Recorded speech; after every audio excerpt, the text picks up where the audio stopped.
આપણે આપણે આવી મરચી સોરવા તમે પણ જોઈ શકો છો. આ છે મરચીને જોઈ લો, કડક ઘણું થઈ ગયું છે. જોઈ લો પાવડેથી સોરવાનું આવવાનું હરા, પણ હરા ગયા નહીં. તો હવે આવી ગયા એડા ભરવા, તમે પણ જોઈ લો. હેલો ગાઈસ, કેમ છો બધા?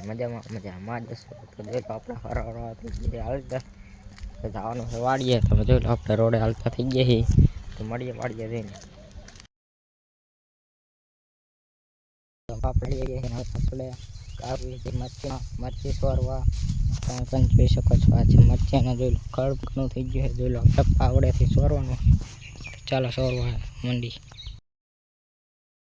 આવવાનું હરા, પણ હરા ગયા નહીં. તો હવે આવી ગયા એડા ભરવા, તમે પણ જોઈ લો. ટ્રેક્ટર લઈને ચલાખ લેવા ગયા પછી આપણે ભરવાના એડા. તો હવે આપણે જવાનું ગામમાં બકાલું દેવા અને વાળ કપાવવા. તો આજનો બ્લોગ સારો લાગ્યો હોય તો લાઈક અને સબસ્ક્રાઈબ કરતા જાજો. ફેસબુકમાં જોતા હોય તો પેજને ફોલો કરતા જાજો. જય માતાજી.